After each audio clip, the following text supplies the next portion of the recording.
Hey folks, Jordan with the Young Turks, TYT Politics. New Year's Day 2017. Hope you all had fantastic evenings.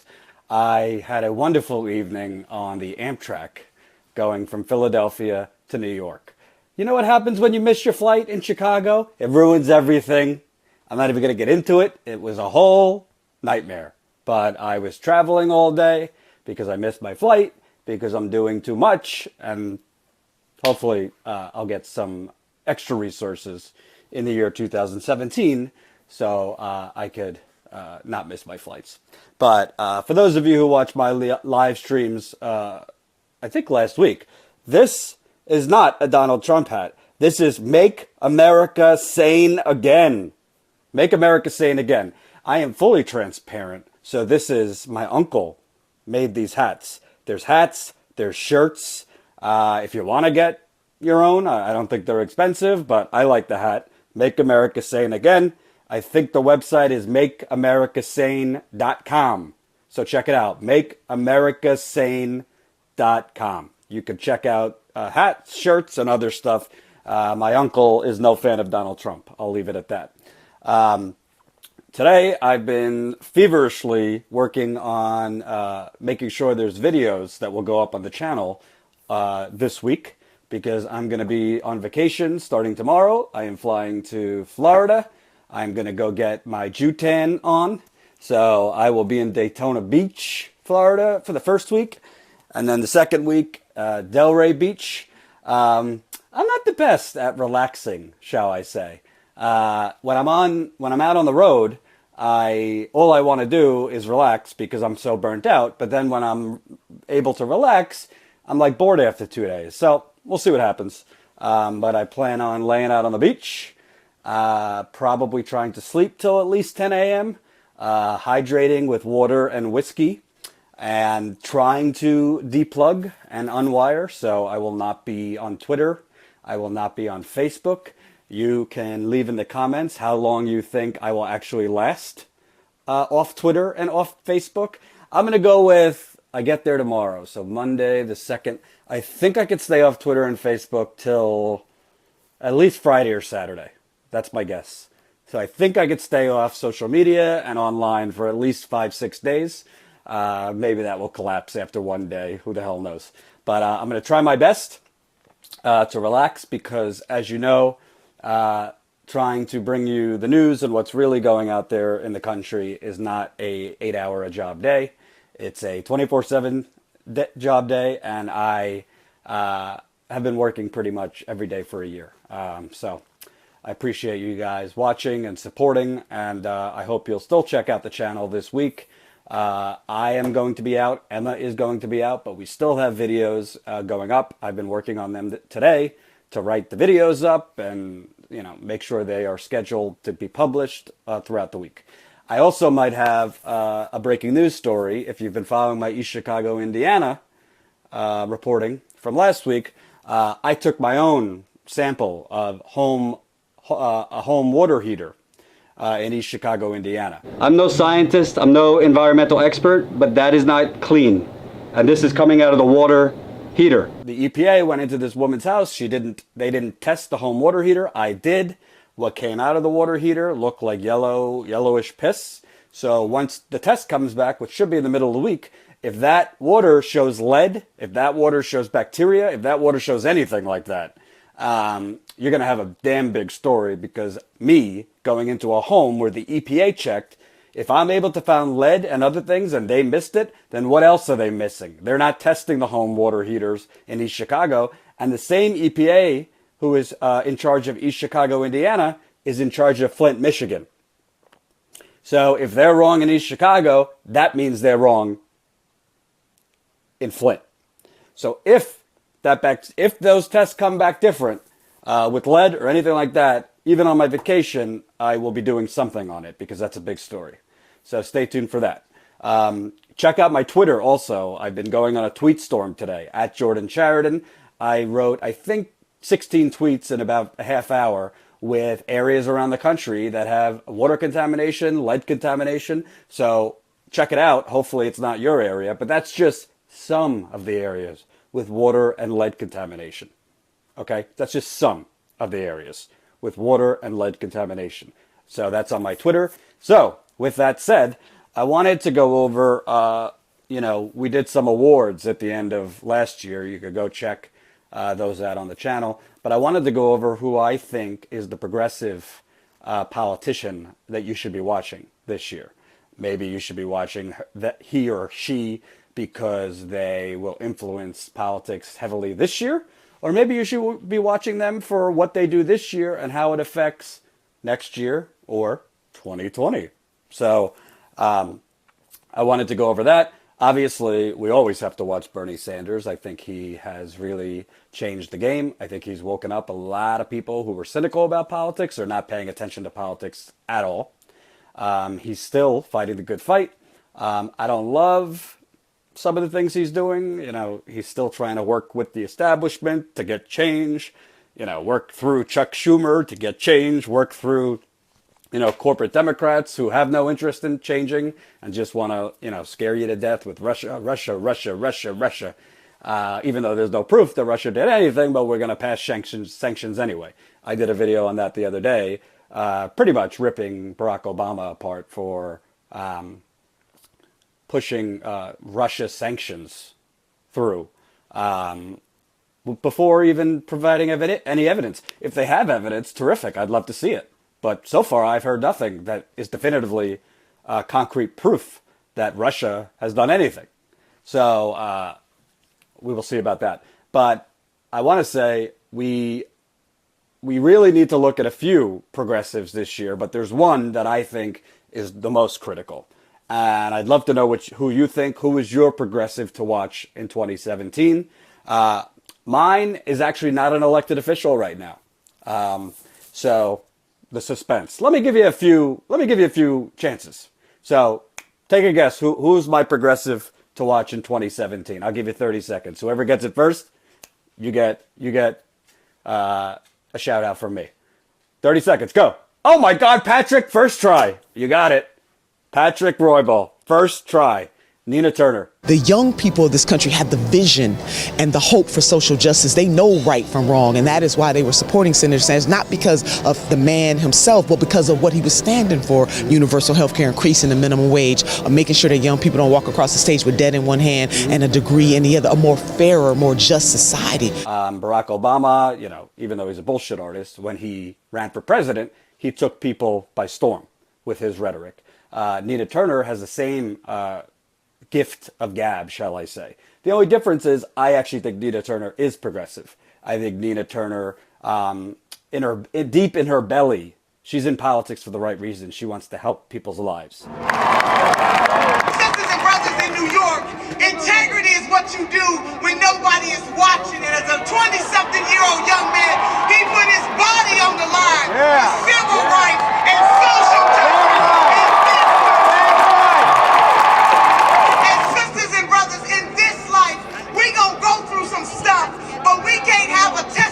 Without a test, and we are being tested about whether or not we have heart enough, strength enough, soul enough, humanity enough to stand up and to do what is right.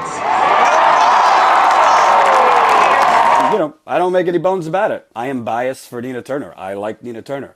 If she runs for office again, I will cover her with that bias out there. If she ends up becoming a corrupt fraud, I will point that out too. I love her now, but I'm going to keep her accountable just like anybody else.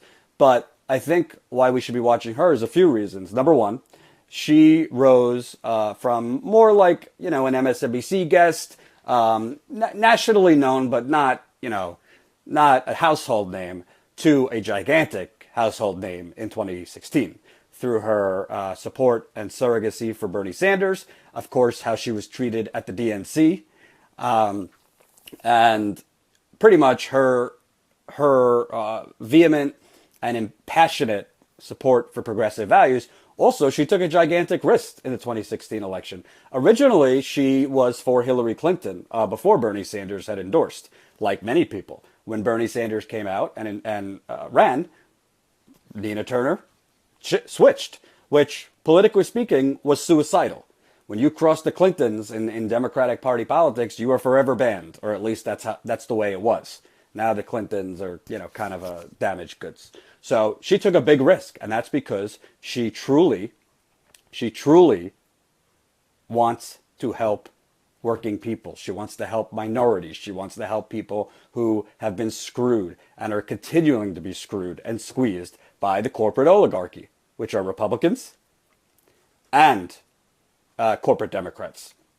So why I think this year is particularly interesting. So if you're not familiar with Ohio politics, Nina is from Cleveland.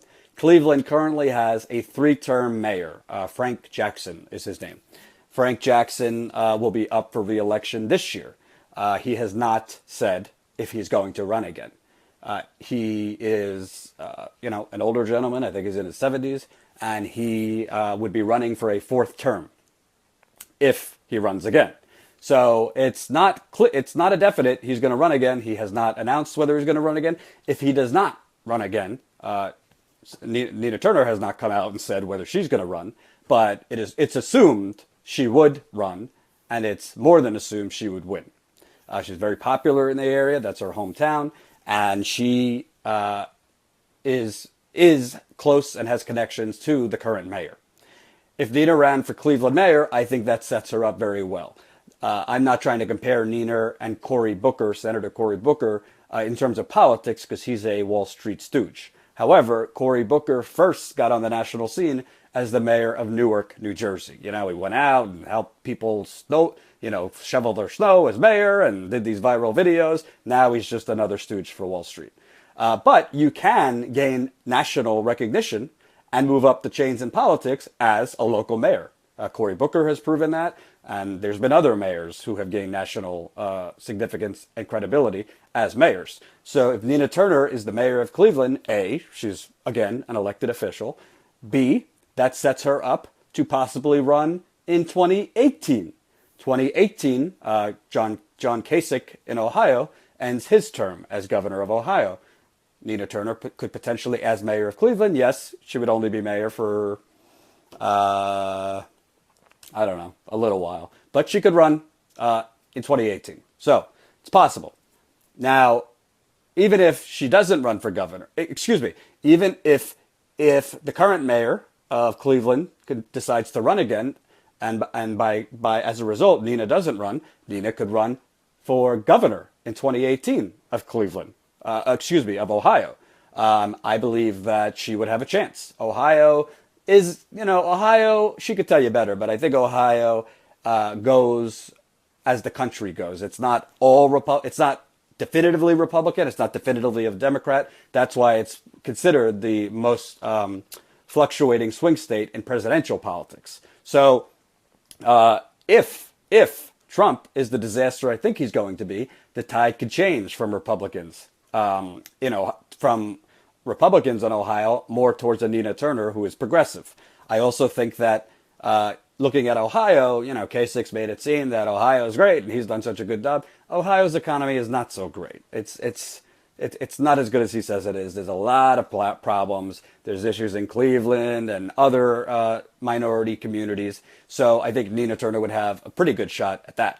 I also think that Nina Turner pretty much, we just saw with Donald Trump, you don't even have to be an elected politician to win in this country. You need to have charisma. You need to show that you fight for average people. We call it the working poor for a reason. It means they're not laying around their house and eating bonbons. They're working very hard to try to make ends meet. I come from that kind of family, and nobody says when they grow up that they want to be poor. Everybody doesn't run the race at the same pace. The playing field is certainly not level. Now, Trump was able to con working people into thinking he cares about them.